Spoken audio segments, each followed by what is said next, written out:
வாசிக்கலாம். யாத்திராகமத்தின் புஸ்தகம் 15ஆம் அதிகாரம் 1வது வசனம். The book of Exodus chapter 15 verse 1. யாத்திராகமம் 15ஆம் அதிகாரம் 1வது வசனம். அப்பொழுது மோசேயும் இஸ்ரவேல் புத்திரரும் கர்த்தரை புகழ்ந்து பாடின பாட்டு. கர்த்தரை பாடுவேன், அவர் மகிமையாய் வெற்றி சிறந்தார், குதிரையையும் குதிரை வீரனையும் கடலிலே தள்ளினார். ஒரு நிமிட கண்களை மூடி ஜெபிப்போம். நல்ல தகப்பனே, நன்றியோடுமை துதிக்கிறோம். இந்த காலை நேரத்தில் இந்த வசனத்திலிருந்து நீர் எங்களோடு கூட பேச போறதுக்காக நன்றி செலுத்துகிறேன். நீருடைய வார்த்தை எங்களுக்கு நீர் தாரும். ஒவ்வொரு நீர் ஆசீர்வதித்து அனுப்பும். இயேசுவின் நாமத்தில் ஜெபிக்கிறேன் ஜீவனுள்ள நல்ல பிதாவே, ஆமென். இஸ்ரவேல் ஜனங்களை ஆண்டவர் அற்புதமாய் வழிநடத்தியதான சரித்திரத்தை பரிசுத்த வேதாகமத்திலே யாத்திராகமத்தின் புஸ்தகத்தில் படிக்கிறோம். இந்த யாத்திராகமத்தின் புஸ்தகத்தில் இஸ்ரவேல் ஜனங்களுடைய பிரயாணத்தை பற்றி எழுதியிருக்கிறபடினால தான் அந்த புஸ்தகத்திற்கு The Book of Exodus என்று பெயர்.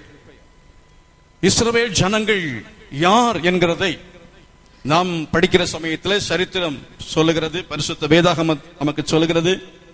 ஆபிரகாமுடைய சந்ததி. ஆபிரகாமுக்கு ஒரே ஒரு குமாரன் இருந்தான், வாக்கு தத்தத்தின் குமாரன் ஈசாக்கு. ஈசாக்குக்கு யாக்கோபு என்று ஒரு மகன் இருந்தான். அந்த யாக்கோபுக்கு 12 பேர் பிறந்தார்கள். அந்த 12 பேர் 70 பேராக எகிப்துக்கு சென்றார். எகிப்திலே அவர்கள் இருக்கிற சமயத்தில் அவர்களை அறியாத ஒரு ராஜன் அந்த தேசத்திலே தோன்றினான் என்று வேதம் சொல்கிறது. அவர்களை அறியாத ராஜன் தோன்றினதான சமயத்தில் இந்த இஸ்ரவேல் ஜனங்களுக்கு எதிராக அநேக காரியங்களை அவன் செய்தான். கடைசியாக ஆண்டவர் அவர்களை அந்த எகிப்தில் இருந்து விடுவித்து கானான் தேசத்துக்கு வழி நடத்தினார் என்பதை பற்றி நாம் வாசிக்க முடியும்.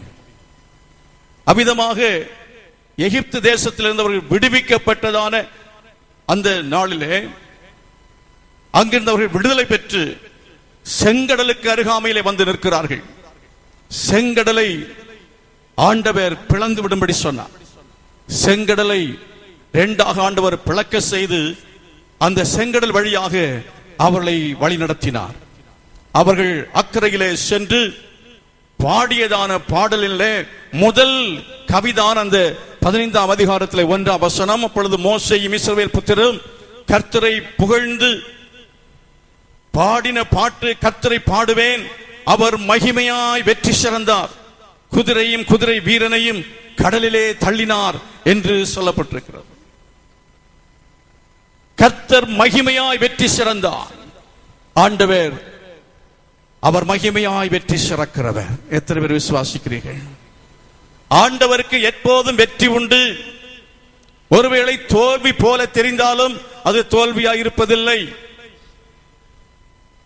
ஒருவேளை என் கண்களுக்கு முன்பதாக தோல்வியாய் காணப்பட்டாலும் அது தோல்வியாய் இருப்பதில்லை. நிச்சயமாக அது வெற்றியாய் முடியும் என்று நான் நம்புகிறேன். கரங்களை வைத்து கர்த்தரை மகிமைப்படுத்து. ஹல்லேலூயா. எத்தனை பேர் விசுவாசிக்கிறீர்கள்? உங்கள் வாழ்க்கையிலேயும் ஒருவேளை தோல்வி போல காணப்படும், ஆனால் கர்த்தர் சொல்லுகிறார், நான் மகிமையாய் வெற்றி சிறப்பேன். உங்கள் வாழ்க்கையிலே நடக்கிற சம்பவங்கள், ஊழியத்திலே நமக்கு வருகிற ஏமாற்றங்கள், எவைகள் மத்தியிலேயும் விசுவாசம் உள்ளவர்களாய் நாம் காணப்பட வேண்டியது அவசியமாக இருக்கிறது.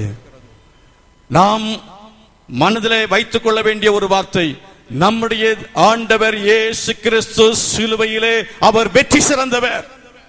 அவர் சிலுவையிலே வெற்றி சிறந்தபடினாலே நாமும் நிச்சயமாக அந்த வெற்றியை அடைய முடியும் என்பதிலே சந்தேகமே இல்லை. அருமையானவர்களே, இந்த உலகமே நமக்கு எதிர்த்து வரலாம், எல்லாரும் நம்மை கைவிடலாம், ஆனாலும் கர்த்தர் சொல்கிறார், நான் வெற்றி சிறந்த கர்த்தர் உன்னோடு கூட இருக்கிறேன் என்று சொல்லி அவருடைய வாக்குத்தத்தம் சொல்கிறது. ஊழியத்துக்கு அழைக்கிற சமயத்திலே ஆண்டவர் சீஷர்களை இவ்விதமாக அழைத்தார், நீங்கள் புறப்பட்டு போங்கள், சகல நாட்களிலும் உங்களுடனே கூட இருக்கிறேன் என்று சொன்னவர். அவர் வாக்கு மாறாதவர், அவர் கடைசி மட்டும் கூட இருக்கிறவராக இருக்கிறார். எத்தனை பேர் விசுவாசிகள்? ஆண்டவர் இயேசு உங்களோடு கூட இருக்கிறார், அவர் நம்மோடு கூட இருக்கிறார். அவர் நமக்கு வெற்றியை தருகிறதான வெற்றியின் தேவனாக இருக்கிறார், அவர் வெற்றியின் ஆண்டவராக இருக்கிறார். அவரை சிலுவையிலே அறைந்தார்கள், அவரை சிலுவையிலே அறைந்து அவரை கொன்றார்கள். கடைசியாக அவருடைய சரீரத்தை அடக்கம் செய்து இனி இந்த சரித்திரம் முடிந்து விட்டது என்று சொன்னார்கள். ஆனால் 3ஆம் நாளிலே இயேசு கிறிஸ்து அவர் கல்லறை விட்டு வெளியே வந்தார். அவர் வெற்றி சிறந்தவராய் வெளியே வந்தார். சில கரங்களை கொட்டி உங்களுக்கு நான் நன்றியை சொல்லிக் கொள்கிறேன். ஆமென்.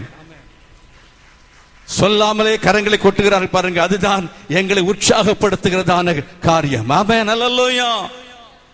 அறிவிப்புகளை கொடுக்கிறோம் பாருங்கள், அப்பொழுது அவைகளை கேட்டு இப்படிப்பட்ட கூட்டங்களுக்கு வந்து உட்கார்ந்து இருக்கிறீர்கள் பாருங்கள், இதுதான் எங்களுக்கு உற்சாகத்தை கொடுக்கிற காரியங்கள். நீங்கள் ஒருவேளை வந்து வேற எந்த வேலையும் செய்யாவிட்டாலும் நீங்கள் வந்ததே எங்களுக்கு பெரிய உற்சாகம். ஆமென். அல்லேலூயா. வராதவர்களை நினைத்து சோர்வு கொஞ்சம் வந்தாலும், களைப்பு கொஞ்சம் வந்தாலும், நீங்க மலர்ச்சியோடு இருக்கிறத பார்க்கிற சமயத்துல நாங்கள் மிகுந்த சந்தோஷமாக இருக்கிறோம். காலை 5 மணிக்கு மட்டும்தான் அப்படிதான், இல்ல 7 மணி மட்டும்தான், இல்ல 10 மணிக்கு மட்டும்தான், அது மாமாங்கத்துல தான், ஒய்எம்சில தான், அப்படி என்று கணக்கு போட்டு அந்தந்த ஆராதனைக்கு வருவோம். அதை தவிர எதையுமே செய்ய மாட்டோம், எப்போதும் வரமாட்டோம், என்ன சொன்னாலும் கேட்க மாட்டோம், அப்படி என்று சொல்லுகிறதான ஒரு கூட்டம் இந்த சபையில் இருக்கிறது என்று நான் சொல்ல மாட்டேன். அப்படி சொல்ல வைக்கிற ஒரு பிசாசின் சக்தி இந்த சேலத்தில் இருக்கிறது. சபையை அடக்கி வைக்கிற, சபையை பல விதங்களிலே வளர விடாதபடிக்கு தடை செய்கிற அந்த ஆவிகளை கர்த்தர் நிர்மூலம் பண்ண வேண்டும். எத்தனை பேர் விரும்புகிறீர்கள்?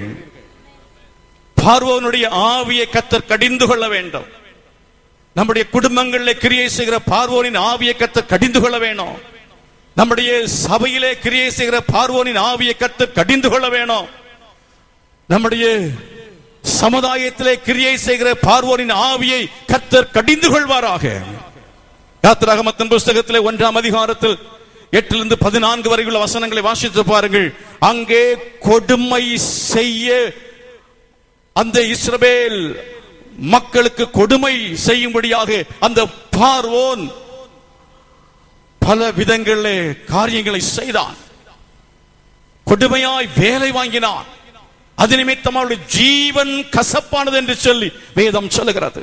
அருமையானவர்களே, உங்க வாழ்க்கையில் ஆவிக்குரிய ஜீவியத்தில் எழும்ப விடாதபடி, ஊழியத்தில் எழும்ப விடாதபடிக்கு உலகத்தின் மக்கள் உங்களை ஒருவேளை அதிகமான வேலையை கொடுத்து, வேலை பழுவை கொடுத்து, நீங்கள் ஆராதனைக்கு வரக்கூடாது, நீங்கள் ஊழியம் செய்யக்கூடாது என்று சொல்லி அந்த அசுத்த ஆவிகள் வேலை செய்கிறது. அது பார்வோனின் ஆவி, அது பார்வோனுடைய திட்டம். அந்த திட்டத்தை கர்த்தர் நிச்சயமாய் முறியடிப்பார். உங்கள் வேலை பழுவை கர்த்தர் நீக்குவார். உங்கள் வேலையை கர்த்தர் லெகுவாக மாற்றுவார். உங்களை கர்த்தர் ஆசீர்வதிப்பார்.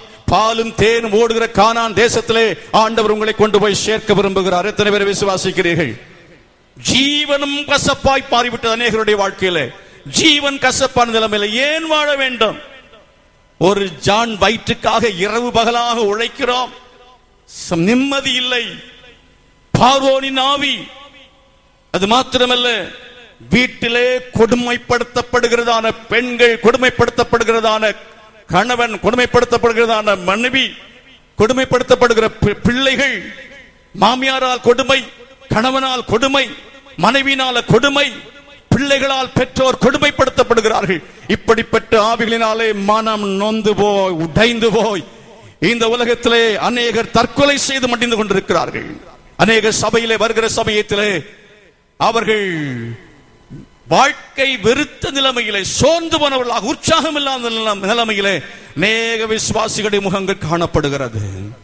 ஏன்? உங்கள் வாழ்க்கையிலே நீங்கள் அடைகிற கொடுமை, நீங்கள் அடைகிறதான துன்பம், நீங்கள் சகித்துக் கொண்டிருக்கிறதான பலவிதமான வேதனையான அனுபவங்கள், இவைகள் நிமித்தமாக ஏன் வாழ வேண்டும் என்று துடித்துக் கொண்டிருக்கிற உங்களை பார்த்து கர்த்தர் சொல்கிறார், கர்த்தர் மகிமையாய் வெற்றி சிறந்தார். எத்தனை பேர் விசுவாசிக்கிறீர்கள்? ஆமென். அல்லேலூயா. உங்கள் வாழ்க்கையில வியாதியை போட்டு ஒருவேளை பிசாசானவன் கொடுமைப்படுத்திக் கொண்டிருக்கலாம். அந்த பார்வோனின் ஆவி ஆண்டவர் இயேசு கிறிஸ்து 2000 ஆண்டுகளுக்கு முன்பதாக அவர் சிலுவையிலே அவர் வெற்றி சிறந்திருக்கிறார். அவனை தலையாண்டவர் நசுக்கி இருக்கிறார். அவனை கர்த்தர் ஜெயம் பெற்று அவனை வெற்றி கொண்டிருக்கிறார். இனி உங்களுக்கு வெற்றி இல்லை. ஆண்டவர் இயேசு கிறிஸ்து விசுவாசிக்கிற கர்த்தருடைய பிள்ளை சொல்லுங்கள், எனக்கு தோல்வி இல்லை என்று சொல்லுங்கள். எனக்கு தோல்வி இல்லை என்று சொல்லுங்கள். எனக்கு என்றைக்குமே வெற்றி என்று சொல்லுங்கள்.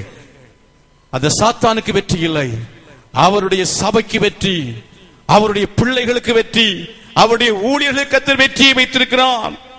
ஒருவேளை உங்களுடைய சபையில், இந்த சபையில் உங்களுடைய அநேகருடைய அலுவல்களிலே அதிகாரிகள் மூலமாக நீங்கள் கொடுமைப்படுத்தப்பட்டுக் கொண்டிருக்கலாம். அது மாத்திரமல்ல, உங்கள் பக்கத்து வீட்டுக்காரர் மூலமாக நீங்கள் கொடுமைப்படுத்தப்பட்டுக் கொண்டிருக்கலாம். கர்த்தர் இயேசு கிறிஸ்து நிச்சயமாய் உங்களை விடுவிக்கும் நேரம் வந்துவிட்டது. கர்த்தர் உங்களுக்காக அவர் கிரியை செய்யும் வேளை வந்துவிட்டது. ஆண்டவர் ஒரு திட்டத்தை அவர் வைத்திருக்கிறார். தேவன் உங்களை அவர் ஆசீர்வதிக்க போகிறார். கரங்களை கொட்டி கர்த்தருக்கு நன்றி செலுத்துங்கள். யாத்திராகமத்தின் புத்தகத்தில் 1ஆம் அதிகாரத்திலே 15-16 வசனங்களை வாசிக்கிற சமயத்திலே அவனுடைய கொடுமையின் அந்த திட்டம் பலிக்காமல் போனபடி இன்னும் ஆட்கள் பெருகிக் கொண்டே இருக்கிறார்கள். இன்னும் மக்கள் பெருகிக் கொண்டே இருக்கிறார்கள். எவ்வளவுதான் பிசாசு நம்மை அடக்கினாலும், பிசாசு நமக்கு எதிராக கிரியை செய்தாலும், பிசாசு நம்மை பல விதங்களிலே நம்மை மனம் நோக செய்தாலும், சோர்ந்து போக செய்தாலும், வாழ்க்கை கசப்பாக மாட்டினாலும் கூட மறுபக்கத்திலே பரிசுத்த ஆவியாகிய தேவன் நம்மை தேற்றும்படியாக தேற்றரவாளராக கூட இருக்கிறார். அவருடைய வசனம் நம்மை தேற்றும்படியாக நம்ம கொடுக்கப்பட்டிருக்கிறபடியினாலே நாம் மடிந்து போகிறதில்லை. சபை நெருக்கப்பட நெருக்கப்பட, விசுவாசிகள் நெருக்கப்பட அவருடைய வைராக்கியங்கள் என்ன செய்கிறது? பெருகுகிறது. தலைமை பொறுப்பில் இருக்கிறவர்களுக்கு கீழே இருக்கிற எல்லாரும் உடனே ஒத்துழைத்து விட மாட்டார்கள். ஒரு பெரிய தலைமை போதகர் ஒரு பெரிய மாநாட்டை நடத்தி கொண்டிருக்கிற சமயத்தில் எதிர் கூட்டம் வந்து அவருடைய உடையை பிடித்து இழுத்தார்கள். சமீபத்தில் நடந்த சம்பவம். அவர் சொன்னார், இதை செய்யும் பொழுது என் வைராக்கியம் இன்னும் அதிகமா என்ன செய்கிறது? பெருகுகிறது. எதிர்ப்புகளை பார்க்கிற சமயத்தில் உண்மையான ஒரு விசுவாசி, உண்மையான ஒரு ஊழியக்காரனுடைய அபிஷேகம் என்ன செய்யும் என்றால் இன்னும் அதிகமாக பெருகும். எவ்வளவு போராட்டங்கள் வருகிறதோ அந்த போராட்டங்கள் எல்லாம் நம்மை அழிப்பதற்கல்ல, நம்முடைய வாழ்க்கையை ஆசீர்வதிப்பதற்காக. நம்முடைய வாழ்க்கையில் நிச்சயமாக ஒரு நாளிலே ஆண்டவர் நமக்கு ஜெயத்தை தருவார் என்கிற விசுவாசத்தோடு நாம் ஜீவிக்க வேண்டியது அவசியமாக இருக்கிறாங்களே. ஆசீர்வதித்து கர்த்தரை மகிமைப்படுத்தும். ஹல்லேலூயா. அருமையானவர்களே, அடுத்த திட்டத்தை பிசாசு அங்கே பார்வோன் மூலமாக செயல்படுத்துவதை பார்க்கிறோம். ஆண்களை அழிக்கும் திட்டம், ஆண்களை அழிக்கும் திட்டம். சபையிலே இருந்தாலும் சரி, நம்முடைய வாழ்க்கையில் இருந்தாலும் சரி, ஆண்கள் என்று சொல்லும் பொழுது ஆண்கள் தான் யுத்தத்துக்கு போகிறவர்கள். ஆண்களை அழித்துவிட்டால் அவர்கள் என்றைக்கும் அடிமையாய் வைக்க முடியும். வெற்றி இல்லாதபடிக்கு என்றைக்கும் நம்மை அடிமையாய் வைத்து விடுவதற்காக பிசாசு வைத்திருக்கிற ஒரு மாபெரும் திட்டம் அவனுக்கு உண்டு. என்றைக்கும் நமக்கு தோல்வி, நாம் வெற்றி அடைய முடியாதபடிக்கு நம்முடைய பலத்தை எல்லாவற்றையும் இழக்க செய்யும்படியாக பிசாசு நம்மை பலவீனப்படுத்தும்படியாக அவன் வைத்திருக்கிற திட்டம். அவனுடைய பலவீனமாக்கும் திட்டத்தை ஆண்டவர் இயேசு ஏற்கனவே சிலுவையிலே முறியடித்து விட்டார் என்று விசுவாசிகள் தேவனுடைய கர்த்தரை மகிமைப்படுத்துங்கள். ஹல்லேலூயா. உங்களையும் என்னையும் பிசாசு இனி பலவீனப்படுத்த முடியாது. நம்மை பலப்படுத்துகிற இயேசு கிறிஸ்து மூலமாய் ஜெயம் கொடுக்கிற தேவனுக்கு ஸ்தோத்திரம் என்று சொல்லுங்கள். ஹல்லேலூயா. சரீரத்தை பலவீனப்படுத்தலாம், நம்முடைய ஆத்மாவை பலவீனப்படுத்தலாம், நம்முடைய ஆவியை பலவீனப்படுத்தக்கூடும். ஆனாலும் அமிதமாய் பலவீனப்படுத்துகிற பிசாசுடைய முயற்சிகளை தேவன் ஒருபோதும் அனுமதிக்கவே மாட்டார். உங்கள் மேல பரிசுத்தாவின் அபிஷேகம் இறங்கி வரும். நம்ம மேல பரிசுத்தாவின் அபிஷேகம் இறங்கி வரும். தேவ ஆவியானுடைய அசைவாடுதல் நம்ம மேல இறங்கி வருகிற சமயத்தில் கர்த்தர் உலர்ந்த எலும்புகளையும் ஆண்டவர் உயிரடைய செய்து பெரிய சேனையாய் மாற்றுவதற்கு அவர் வல்லமுள்ள தேவனாக இருக்கிறார். எத்தனை பேர் விசுவாசிக்கிறீர்கள்? ஹல்லேலூயா. ஆக பிரியமானவர்களே, சபையிலே இருந்தாலும் சரி, ஆண் பிள்ளைகளை வெற்றிக்கு ஏதுவாக வேலை செய்கிறவர்கள், யுத்தத்துக்கு போகிறவர்கள், ஊழியம் செய்கிறவர்கள், இப்படிப்பட்டதான ஆட்களை தடை செய்கிற பிசாசு உண்டு. அந்த பிசாசை கர்த்தர் நிர்மூலமாக்க வேண்டும். அந்த பிசாசை கர்த்தர் நிர்மூலமாக்க வேண்டும். இதற்காக நாம் ஜெபிக்க வேண்டியது அவசியமாக இருக்கிறது. இதற்காக நாம் போராட வேண்டியது அவசியமாக இருக்கிறது. மருத்துவச்சிகளோட பேசினார், மருத்துவச்சிகளோட பேசி சொல்கிறார், ஆண் பிள்ளைகளை கொன்று விடுங்கள், பெண் பிள்ளைகளை ஆனால் விட்டு விடுங்கள். இது பிசாசின் திட்டமாக இருக்கிறது. அறிஞர்களே, சபையிலே ஊழியத்தில் ஈடுபடுகிறவருடைய எண்ணிக்கை பெருக வேண்டும் என்று எத்தனை பேர் விரும்புகிறீர்கள்? யுத்தத்துக்கு போகிற எண்ணிக்கை பெருக வேண்டும் என்று எத்தனை பேர் விரும்புகிறீர்கள்? ஜெபிக்கிறவருடைய எண்ணிக்கை பெருக வேண்டும் என்று எத்தனை பேர் விரும்புகிறீர்கள்? எத்தனை பேர் நான் கர்த்தராகிய இயேசு கிறிஸ்துவின் சேனையிலே ஒரு ஆண் ஒரு புருஷனாக செயல்பட விரும்புகிறேன் என்று சொல்லுகிற மக்கள் ஆண்டு சமூகத்தில் கரங்களை வைத்து ஒப்புக்கொடுக்கிற ஆண்டவரே, நான் ஒரு புருஷனாக செயல்பட விரும்புகிறேன். உமக்காக ஒரு ஜெப வீரனாக நான் செயல்பட விரும்புகிறேன்.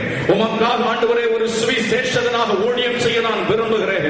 உமக்காக நான் யுத்தத்திலே நான் செயல்பட விரும்புகிறேன் என்று சொல்லி தேவனுடைய சமூகத்தில் கரங்களை உயர்த்தி ஒப்புக் கொடுக்கிறேன். மருத்துவச்சிகளோடு பேசுகிறார். பலவிதமான பேச்சுக்கள் அநேக சமயத்திலே செயல்படுகளை செயல்படாமல் முடங்கி போக செய்கிறது. விளையாட்டுத்தனமாய் பேசுகிற பேச்சாக இருக்கலாம், இல்லை என்று சொன்னால் நீங்கள் வேண்டும் என்று பேசுகிற பேச்சாக இருக்கலாம். அப்படிப்பட்ட பேச்சுக்களை எல்லாம் பேச வைக்கிற ஒரு ஆவி உண்டு. அது பார்வோனின் ஆவி. பார்வோன் செயல்ல பல காரியங்களை செய்து பார்த்த நடக்கவில்லை. இப்பொழுது மருத்துவச்சிகளோடு அவன் பேசுகிறான். அப்படிப்பட்டதான மருத்துவச்சிகளுக்கு கர்த்தர் இருந்தார். அவருடைய கண்களை தயவிடக்க செய்தார். அவர்கள் தெய்வ பயமுள்ளவர்களாக இருந்தவர்களினாலே அவர்கள் அந்த ஆவிக்கு அடிமைப்பட்டு போகவில்லை. கர்த்தரை மகிமைப்படுத்துங்க. ஹல்லேலூயா. தெய்வ பயமுள்ள விசுவாசிகள் சபையில் இருப்பீர்கள் என்று சொன்னால் அப்படிப்பட்ட பார்வோர்கள் உங்கள் அருகாமையிலே கடந்து வந்து இதையும் அதையும் பேசி ஆண்களை கொலை செய்ய, சபையை கொலை செய்ய, ஊழியங்களை கொலை செய்ய திட்டங்களை போடும்போது பேசுகிற சமயத்திலே தெய்வ பயமுள்ள நீங்கள் சொல்ல வேண்டியது என்னவென்று சொன்னால், நாங்கள் எங்கள் கையில இல்ல, இது கர்த்தருடைய கையில தான் இருக்கிறது. கர்த்தரை தாண்டி மகிமைப்படுத்து. ஹல்லேலூயா. சபையை பிழைக்க வைக்கிறதும் சபையை வாழ வைக்கிறதும் இது கர்த்தருடைய கையில தான் இருக்கிறது. யுத்தம் கர்த்தருடைய கையில் தான் இருக்கிறது. விசுவாசிகள் தேவனுடைய பிள்ளைகளை கொண்டு ஆண்டவர் நன்றி செலுத்துங்கள். யாத்திராகமம் புத்தகம் 5ஆம் அதிகாரம் 2-12 வசனத்திலே நாம் வாசிக்கிற சமயத்திலே சிதறடிக்கும் ஆவி அவனுக்குள்ள இருந்தது என்று சொல்லி வேதம் சொல்லுகிறது. சிதறடிக்கும் ஆவி, சிதறடிக்கும்படியாக அவன் திட்டமிட்டு மக்கள் சிதறி போனார்கள் என்பதாக பார்க்கிறோம். குடும்பத்தை சிதறடிக்கும்படியாக பலவிதமான தேவையில்லாத டிரான்ஸ்பர்கள், பலவிதமான நிலைமைகளை குடும்பத்தை பிசாசு சிதறடித்து விட்டார். தேவனுடைய ஊழியம் சரியாக நடைபெறாதபடிக்கு தடை செய்ய முடியும் என்பது அவனுடைய திட்டமாக இருக்கிறது. விசுவாசிகள் தேவனுடைய பிள்ளைகள் நாம் ஜெபிக்கிற சமயத்திலே கர்த்தர் நிச்சயமாகவே அந்த ஆவியை அவர் என்ன செய்வார்? அவர் தடை செய்வார். ஆண்டவர் ஜெயத்தை தருவார் என்பதிலே சந்தேகமே இல்லை. ஒரு மனதை கெடுக்கிற ஆவி, ஒரு மனதை கெடுக்கிற ஆவி சபைக்குள்ளே இருக்கக்கூடாது. ஒரு மனதை கெடுக்கிற ஆவி நம்முடைய குடும்பங்களுக்குள்ள இருக்கக்கூடாது. சண்டையின் ஆவி நம்முடைய குடும்பத்துக்குள்ள இருக்கக்கூடாது. சண்டையின் ஆவி தேவ சபைக்குள்ளே இருக்கக்கூடாது. ஒரே ஆவியில் நின்று போராடி என்று அப்போஸ்தலனாகிய பவுல் சொல்லுகிறது போல ஒரே ஆவியிலே நின்று தேவனுடைய தரிசனம் சபை வளர வேண்டும், தேவ ராஜ்யத்துக்கு ஜனங்கள் போக வேண்டும், நான் பரலோகத்துக்கு போக வேண்டும் என்கிற அது ஒரே நோக்கத்தையும் ஒரே மனதையும் கர்த்தர் நமக்கு தர வேண்டும் என்று விரும்புகிறார்கள். நம்முடைய தரிசனத்தை சிதறடிக்கும் பார்வோனின் ஆவியை கர்த்தர் கட்டுவாராக. நம்முடைய ஒரே அந்த நோக்கத்தை சிதறடிக்கும் அந்த பிசாசின் திட்டத்தை கர்த்தர் முறியடிப்பாராக. சபையின் மக்கள் அதற்காக ஜெபிக்க வேண்டும். ஆண்டவரே, மக்கள் ஒரே தரிசனத்தோடு கூட முன்னேற விடாதபடிக்கு, வளர்ச்சி அடைய முடியாதபடிக்கு அவர்களுக்குள்ளால் அவருடைய சிந்தைகளை சிதறடிக்கிற பிசாசை நாங்கள் கட்டுகிறோம் என்று சொல்லி நாம் கட்டி ஜெபிப்போம் என்றால் கர்த்தர் பெரிய காரியங்களை அவர் செய்வார். உங்கள் குடும்பம் நிச்சயமாகவே ஆசீர்வதிக்கப்படும். ஒரு மனம் எங்கு இருக்கிறதோ அங்கே நிச்சயமாகவே வளர்ச்சி உண்டு என்பதில் சந்தேகம் இல்லை. எல்லாரும் ஒரே இடத்தில் கூடிவிட்டால் பெரிய பிரச்சனை. அதுதான் சபை வளர்ச்சிக்கு ஏதுவாக இருக்கும். ஆண்டுடைய ராஜ்யம் வளரும். அது பிசாசுக்கு நல்லா தெரியும். ஆகவே தான் இன்றைக்கு ஆட்கள் வரக்கூடாது என்று சொல்லி அவர் என்ன செய்திருக்கிறார்? பாதி பேரை எல்லாரும் இந்த இடத்துல வந்து உட்கார்ந்தா இடம் பத்தாது, எனக்கு தெரியும். ஆகவே இருந்தாலும் எனக்குள்ள ஒரு அவிசுவாசம், கொஞ்சம் பேர் வரமாட்டாங்க. அவங்க சாயங்காலம் தான் வருவாங்க. ஆகவே பரவாயில்ல, இந்த இடம் போதும்னு நினைத்தேன். ஆனா அத்தனை பேரும் ஒரே இடத்துல வந்து அத்தனை பேரையும் பாராட்ட வேண்டும் தேவனுடைய திட்டம். விசுவாசி எல்லாரையும் பாராட்ட வேண்டும். இந்த பதி ஒவ்வொரு சின்ன சின்ன கூட்டங்களை ஒவ்வொரு ஆறுதல் வைத்தாலும் சரியாக இருக்காதுங்கிறார் என்பதற்காக ஆண்டவர் கொடுத்த திட்டம். அந்த திட்டத்தை முறியடிப்பை சிதறடிக்கிற திட்டம் பிசாசின் திட்டம். அந்த திட்டம் நிறைவேறாமல் இருக்கும்படி நாம் ஜெபிக்கிற திட்டத்தை என்ன செய்து விட்டோம்? கைவிட்டு விட்டோம். இதற்காக நாம் இன்னும் அதிகமாய் ஜெபித்திருக்க வேண்டும். அதாவது இந்த ஆண்டுல இது அவசரமாக ஏற்படுத்தின ஒரு கூட்டமாகத்தான் இருக்கிறது. திட்டமிட்டு இதை நாம் ஒரு வருடமாக திட்டமிடவில்லை. சீக்கிரமாய் ஒரு மாதத்துக்குள்ளே இதை பிளான் பண்ணி 1.5 மாதத்துக்குள்ள பிளான் பண்ணி இந்த வேலைகள் எல்லாவற்றையும் செய்திருக்கிறோம். நினைக்கிற அடுத்த ஆண்டுல இதற்காக அதிகமாக ஜெபம் பண்ணி இதை செய்கிற சமயத்தில் பிசாசு வெட்கப்பட்டு போவான். இந்த இடம் பத்தாது, நிச்சயமாகவே வரும் காலத்தில் சிஎஸ் கிரவுண்ட்ல நடத்தக்கூடிய அளவுக்கு தேவன் பெரிய காரியத்தை செய்வான். சிதறடிக்கிற ஆவியை கர்த்தர் நிச்சயமாய் முறியடிப்பார் என்று சொல்லினார். விசுவாசிக்கிற கரங்களை கொட்டி கர்த்தருக்கு நன்றி செலுத்துங்கள். ஹல்லேலூயா. ஜெபத்திற்கு வரவிடாதபடிக்கு அவளை தடை செய்கிற ஆவியை சபையிலே நாம் பார்க்கிறோம். மூடுகிறவு ஜெபம் என்றால் ஜனங்களை அவன் விடுகிறதை சிதறடிக்கிற மூடுகிற ஜெபத்துக்கு வருகிற கூட்டத்தை சிதறடிக்கிறான். ஜெப குழுக்களை பிசாசு சிதறடிக்கிறான். விதமாய் சிதறடிக்கிற அந்த ஆவியை கர்த்தர் முறியடிப்பாராக. அந்த சிதறடிக்கிற அந்த பார்வோனின் அந்த சேனையோட யாராவது நீங்க சேர்ந்திருந்தீங்கன்னு சொன்னா ஒரு விஷயத்தை அறிந்து கொள்ள வேண்டும். என்ன தெரியுமா? பார்வோனியோட சேனை கர்த்தர் கடல்ல மூழ்கடித்தார். அதே போல அந்த ஆவியோட சேர்ந்து சபைக்கு விரோதமாக தெரிந்தோ தெரியாமலோ மறைமுகமாகவோ கர்த்தருடைய ஊழியக்காரனுக்கு விரோதமாகவோ அப்படி திட்டங்களுக்கு விரோதமாகவோ பேசி நடந்து கொண்டிருந்தார். பார்வோனின் சேனையை கடலிலே மூழ்கடித்தார். பார்வோனை மட்டுமல்ல அவருடைய சேனை கர்த்தர் மூழ்கடித்தார். கோராகின் கூட்டம் அது நிலைத்து நிற்க முடியவில்லை. ஆகையினாலே சபையிலே அப்படிப்பட்டதான ஆவிகள் கிரியை செய்யாதபடிக்கு இயேசு கிறிஸ்துவின் நாமத்திலே கடிந்து கொண்டு அவைகளை மேற்கொள்ள வேண்டிய அவசியமாக இருக்கிறது. வேதத்தில் அப்படிப்பட்ட காரியங்களை படித்து பார்க்க வேண்டும். சபையை சிதறடிக்கும்படி எந்த இடத்திலே மக்கள் எழும்பி இருக்கிறார்களோ அவர்கள் வெற்றி அடையவில்லை என்பதை சொல்லிக் கொள்கிறேன். ஏன் இப்படி இந்த சபையிலே இந்த பிரச்சனை இருப்பதாக நான் பேசவில்லை. தீர்க்க தரிசனமாக நான் பேசுகிறேன். இந்த பிரச்சனை இருப்பதாக நினைத்து விடக்கூடாது. சபையிலே ஒரு மனம் இருக்க வேண்டியது அவசியமாக இருக்கிறது. ஒரு துள்ளி விஷம் போதும், அது ஒரு பெரிய பானை சோற்றை அடித்து போடும். ஒரு நபர் எழும்புவதை கூட கர்த்தர் அனுமதிக்க மாட்டார். ஒரு அனன்யா சப்பிரால் எழுப்பினதை கர்த்தர் பொறுத்துக் கொள்ளவில்லை. ஆகையால் ஒரு குடும்பமாக இருந்தாலும் சரி, அது 2 குடும்பம் இருந்தாலும் சரி, அதுவும் 1000 பேரை என்ன செய்ய முடியும் என்று சொன்னார். அது பல விதங்களிலே அவர்கள் மனதை சிதறடிக்க முடியும். சபையின் திட்டங்களுக்கு எதிராக பேசுகிற அப்படிப்பட்ட மக்களை இயேசுவின் நாமத்தினாலே கர்த்தர் கடிந்து கொள்வாராக என்று சொல்லுகிறேன். சபை தரிசனத்துக்கு விரோதமாக பேசுகிறதான மக்களை இயேசுவின் நாமத்திலே கர்த்தர் கடிந்து கொள்வாராக என்று சொல்லுகிறேன். ஆண்டவே அப்படிப்பட்டதான ஆட்களை மன்னித்து பார்வோன் சேனை அழிந்து போனது போல ஒருவரும் அழிந்து போகக்கூடாது. அனன்யா சப்பிரால் கெட்டு போனது போல ஒருவரும் கெட்டு போகக்கூடாது. ஒரு ஆத்துமாவும் அழிந்து போகாமல் இருக்கும்படியாக அப்படிப்பட்ட ஆட்களுக்காக நாம் ஜெபிக்க வேண்டும். ஆண்டவரே, அந்த மூத்த குமாரனாக இருந்தால் அவன் முதிர்ந்த குமாரனாக இல்லாமல் போனானே, அதே போல முதிர்ந்த குமாரனாக இல்லாமல் இருக்கிறவர்கள் பிதாவின் நல்ல குணம் உள்ளவர்களாக, தகப்பனுடைய நல்ல மனதிற்கும் உள்ளவர்களாக விசுவாசிகள் மாற வேண்டும், சீஷர்களாக மாற வேண்டும் என்று சொல்லி இரவு பகலாக இந்த நாட்களில் நாம் ஜெபித்து சபையிலே ஒரே ஒரு லட்சியம் தான், சீஷனாக்கு.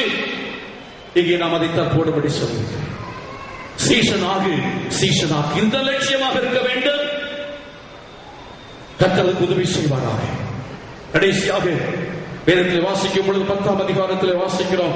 யாத்திராகமத்தின் புத்தகத்திலே 10ஆம் அதிகாரம் 10ஆம் வசனத்திலே வாசிக்கிற சமயத்திலே ஜனங்களை தடை செய்ய, யாத்திராகம் 8:32, யாத்திராகம் 10:10, யாத்திராகம் 11:24 வாசிக்கிற சமயத்திலே ஆராதனைக்கு போக தடை செய்கிற ஆவி, கொடுக்க விடாதபடி தடை செய்கிற ஆவி, குழந்தைகளை ஆராதனைக்கு செல்ல விடாதபடி தடை செய்கிற ஆவி, காணிக்கைகள் தசோபாங்களை கொடுக்க விடாதபடிக்கு தடை செய்கிற ஆவி, இந்த ஆவி பார்வோனுக்குள்ள இருந்தபடினாலே குழந்தைகளை அனுப்ப மாட்டேன் என்று சொன்னான். ஆடு மாடுகளை நான் அனுப்ப மாட்டேன் என்று சொன்னான். நீங்கள் ஆராதனைக்கு போகக்கூடாது, இங்கே இருந்து ஆராதனை செய்யுங்கள் என்று சொன்னான். இப்படிப்பட்ட ஆவிகளை கர்த்தர் கடிந்து கொள்ள வேண்டும் என்று விரும்புகிற மக்கள் கரங்களை வைத்து சொல்லுங்க. ஆண்டவரே, இந்த பார்வோனின் ஆவி கடிந்து கொள்ளப்பட வேண்டும், சேலத்தில் கடிந்து கொள்ளப்பட வேண்டும். சேலத்தில் கிரியேசர் அப்படிப்பட்ட பார்வோன் ஆவியை கர்த்தர் கடிந்து கொள்வாராக. சில ஆட்கள் அவர்கள் பார்வோனின் ஆவி அல்ல, அவர்கள் சிலருக்கு இந்த அமலேக்கின் ஆவி இருக்கிறது. மாம்சத்தின் ஆவிகள், மாம்ச சுபாவங்கள், பொறாமைகள், பிரிவினைகள், இப்படிப்பட்டதான காரியங்கள் அவைகள் பின்னாலே இந்த சபையை தாக்குகிறது.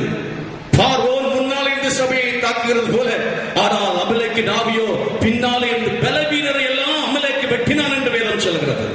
சபையில் யார் பலவீனமாக இருக்கிறார்களோ அவர்களை பார்வோனின் ஆவி, அமலேக்கின் ஆவி, பெலிஸ்தியரின் ஆவி, இப்படிப்பட்ட ஆவிகள் தாக்கும். நாம் பலவீனமாகிறாதபடிக்கு நாம் விழிப்பாக இருக்க வேண்டும், பலனுள்ளவர்களாக இருக்க கர்த்தர் நமக்கு உதவி செய்ய வேண்டும். ஆவியானவர் நம்முடைய மேல் அந்த அபிஷேகத்தை நிறைவாய் ஊற்றி நம்மை பலப்படுத்துவாராக. பரிசுத்த வேதாகமத்திலே நாம் வாசிக்கிற சமயத்திலே யாத்திராகமம் புத்தகம் 14ஆம் அதிகாரத்திலே 10ஆம் வசனம் சொல்லுது. கடைசியா இந்த வசனத்தை வாசியுங்கள். வேதம் என்ன சொல்லுகிறது? பார்வோன் சமீபித்து வருகிற சமயத்திலே இஸ்ரவேல் புத்திரர் தங்கள் கண்களை ஏறெடுத்து பார்த்து தங்களுக்கு பின்னே வருகிறதை கண்டு மிகவும் பயந்தார்கள். அப்பொழுது இஸ்ரவேல் புத்திரர் கர்த்தரை நோக்கி கூப்பிட்டார்கள். ஒரே ஒரு காரியத்தை தான் நாம் செய்ய முடியும். வெற்றிக்காக நாம் செய்யக்கூடியது என்ன? பார்வோனின் ஆவி முறியடிக்கப்பட, பிசாசு திட்டம் முறியடிக்கப்பட, தேவ ஜனங்கள் விடுவிக்கப்பட, தேவ ஜனங்கள் ஆசீர்வதிக்கப்பட, நாம் கானான் போய் சென்றடைய வேண்டும் என்றால் ஒரே ஒரு காரியம்தான் நாம் செய்ய முடியும். அது கர்த்தரை நோக்கி கூப்பிட வேண்டும். தேவ சமூகத்திலே கருத்து வைத்தவர் மகிமைப்படுத்துகிறார். கர்த்தரை நோக்கி நாம் கூப்பிட வேண்டும். வேதத்திலே நாம் வாசிக்கிற சமயம் அப்போஸ்தலர்களுடைய புத்தகம் 4ஆம் அதிகாரம் 31 வாசித்து பாருங்கள். அங்கே அப்படி ஜெபித்ததான வேளையிலே பரிசுத்த ஆவியானவர்கள் மத்தியிலே இறங்கினார். அது மட்டுமல்ல, கூடியிருந்த இடம் அசைந்தது. அசாதாரணமான காரியத்தை கர்த்தர் அன்றைக்கு செய்தார். அசாதாரணமான காரியங்கள் சபையிலே நடக்கும், தேசத்திலே நடக்கும். பரிசுத்த ஆவியானவருடைய அசைவாடுதல் சபையிலே உண்டாயிருக்கும். தேவனுடைய வசனத்தை தேவனுடைய ஊழியக்காரர்கள் தைரியமாய் பேசுவார்கள், உற்சாகமாய் பேசுவார்கள். விசுவாசிகளுக்குள்ளே ஒற்றுமை இருந்தது என்று வேதம் சொல்லுகிறது. சபையிலே அன்பின் நற்கிரியைகள் இருந்தது. ஒருவருக்கொருவர் அவர்கள் பகிர்ந்து கொடுத்தார்கள். நிலங்களை எல்லாவற்றையும் விற்று, வீடுகளை விற்று அப்போஸ்தலர் பாதத்திலே கொண்டு வந்து வைத்தார்கள். அப்போஸ்தலர் எல்லாவற்றையும் கொண்டு போய் அரமனை கட்டினார்கள் என்ற வேதம் சொல்லுகிறது. இல்லை, அப்போஸ்தலருக்கு அந்த அரமனை கட்டுவதற்கு அவைகள் தேவையில்லை. அப்போஸ்தலருக்கு எல்லாவற்றையும் விட்டு வந்தவர்கள் என்ன வேண்டும் சம்பாதிக்கலாம், என்ன வேண்டும் என்றால் செய்யலாம். என் கையில இன்னைக்கு கிரீன் கார்டு இருக்கு. அமெரிக்காவில் வேலை செய்கிற கிரீன் கார்டு இருக்கு.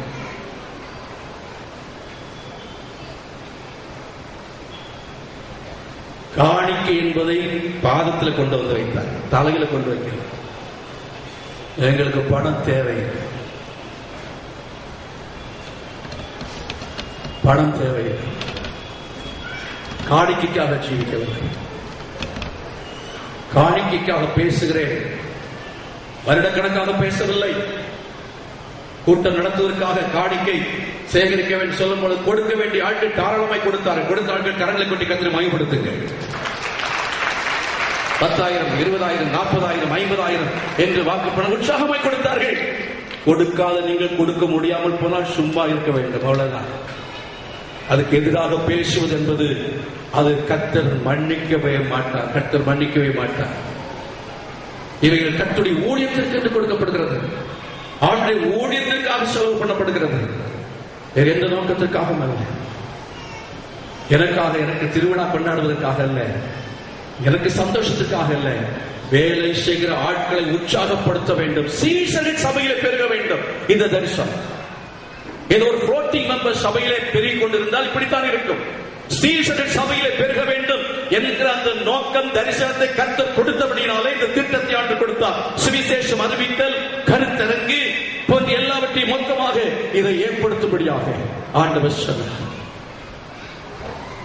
ஆண்டவருடைய சமூகத்திலே காணிக்கைகள் கொண்டு வந்து வைக்கப்பட்ட ஜெபம் பண்ணும் பொழுது பொருளாதாரத்தை கர்த்தர் சந்திப்பார்.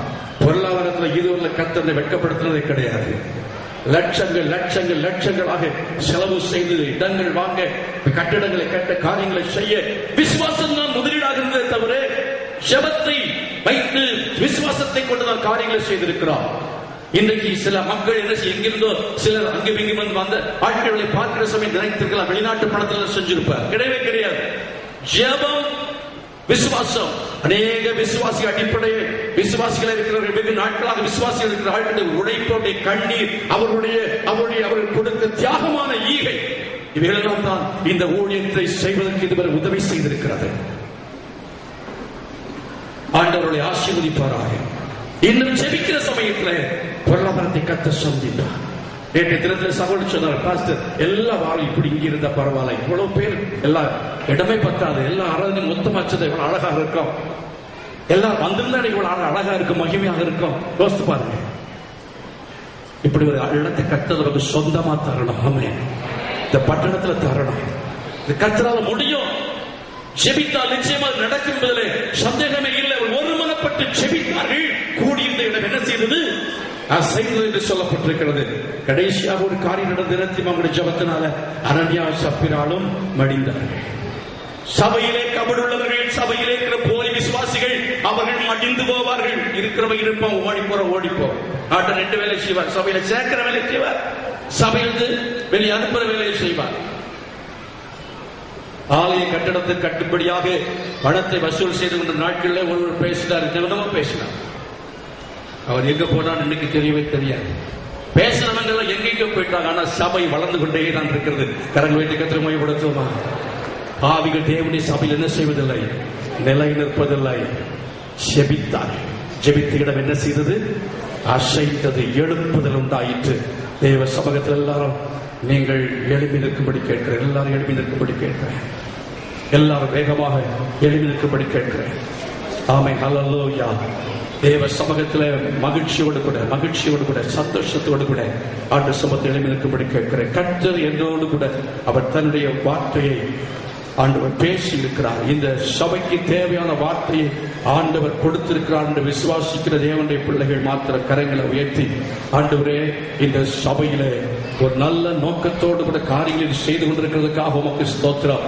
நிச்சயமாகவே பிசாசு அவன் தோற்று போவார்.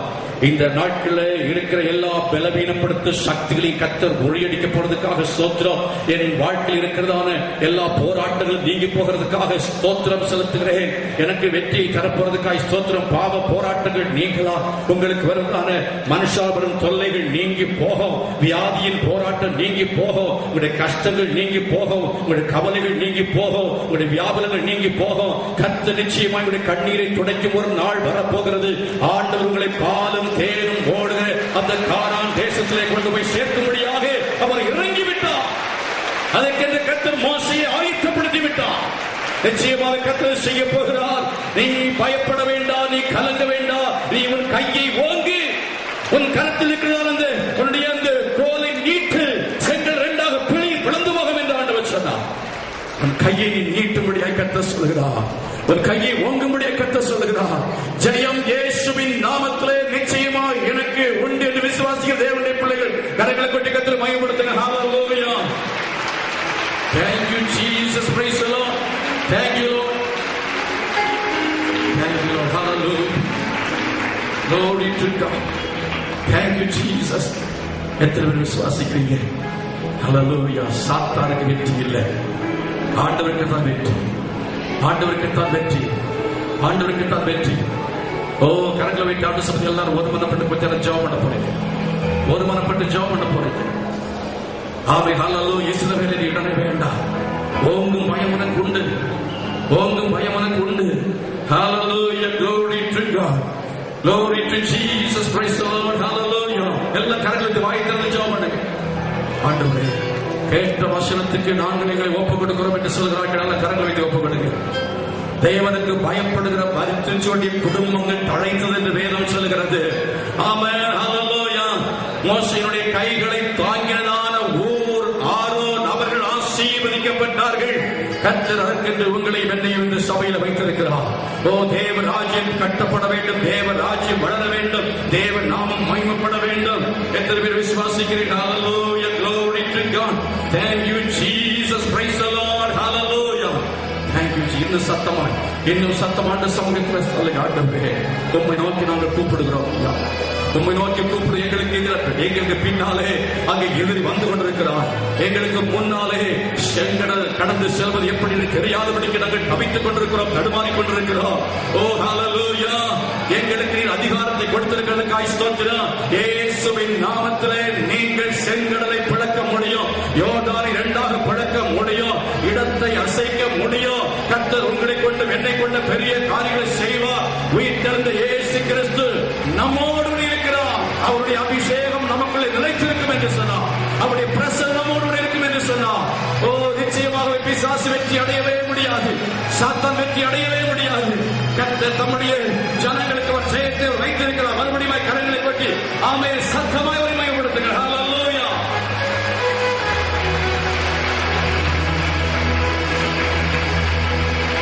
இஸ்ரவேலின் ஜனமே என்றும் இடவிட வேண்டாம். யெகோவாவும் தெய்வமானார், ஏதும் பயம் வேண்டாம். பாடுவோமா? யெகோவாவும் தெய்வமானார், ஏதும் பயம் வேண்டாம். போதும் புயமும் பலத்த கரமும் உன் பக்கமே உண்டு. போதும் புயமும் பலத்த கரமும் உன் பக்கமே உண்டு. தாங்கும் கிருபை தயவு இரக்கம் தாராளமாயுண்டு.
சபைக்காக நான் ஜெபம் பண்ணுவேன். சபையின் போதகர்கள் சேர்ந்து ஊழியம் செய்கிற ஒரு ஊழியர்களுக்காக நான் ஜெபித்தேன். எத்தனை பேர் வாக்கு கொடுத்தீங்க? சபைக்காக இன்று முதல் நான் ஜெபம் பண்ணுறேன். ஒழுங்கு ஜெபம், உபவாச ஜெபம், தனி ஜெபங்கள், ஜெபங்கள் எல்லாவற்றையும் நான் வந்து பங்கு பெறுவேன். வெறும் ஆராதனை மாத்திரமல்ல, இடம் அசையும். பரிசுத்தா வீட்டில் நம்ம வீட்டில் இறங்குவார். ஆமென். பொருளாதாரம் செழிக்கும். ஒரு மன ஒற்றுமை உண்டாகும். கர்த்தர் பெரிய காரியங்களை செய்வார். விசுவாசிகள் கரங்களை, விசுவாசிகள் மக்கள் கரங்களை சேர்த்து கர்த்தர். ஹல்லேலூயா.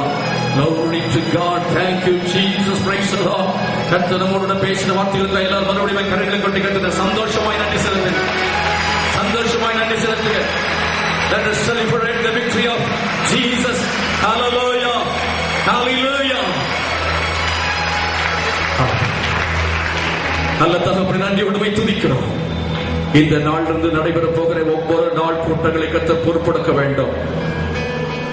இந்த மாலையிலே திரளான மக்கள் கடந்து வரை கர்த்தர் உதவி செய்கிறார்.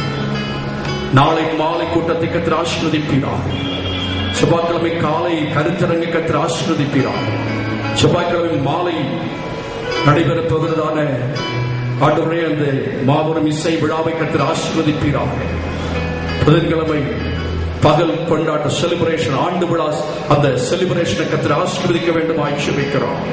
எல்லா விசுவாசித்த நாட்களிலே ஆண்டவரே ஒத்துழைக்கும்படி நீ தொடர்ந்து நிற்கிறியே செய்ய வேண்டும்.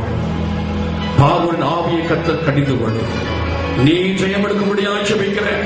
உங்களுடைய வாழ்க்கையில் ஜெயத்தை கொடுக்க வேண்டும் ஆட்சேபிக்கிறேன். சமாதானத்தை கொடுக்கும்படி ஆட்சேபிக்கிறேன். சந்தோஷத்தை கொடுக்கும்படி ஆட்சேபிக்கிறேன். உடைய பிள்ளைகளோடு கர்த்தர் கடந்து செல்லுகிறார். உடைய பிள்ளைகள் செய்கிற காரியங்கள் எல்லாம் வெற்றி உண்டாகட்டும். கர்த்தர் மகிமையாய் வெற்றி சிறந்தார் என்று ஒவ்வொருவரும் சாட்சி சொல்லும்படியாய் கர்த்தர் தாமே இன்று கிரியை செய்ய போறதுக்காக நமக்கு நன்றி செலுத்துகிறோம். ஆண்டவரே, தோல்வியை கர்த்தர் ஆண்டவரே நீர் நிச்சயமாக அனுமதிக்க மாட்டேன். பிசாசை நீர் முறியடித்து சிலுவையிலே சம்பாதித்து வைத்திருக்கிற வெற்றியை நாங்களும் அடைந்து கொள்ளப் போகிறோம். விசுவாசத்தோடு நம்பிக்கையோடு கடந்து செல்ல உதவி செய்யும்.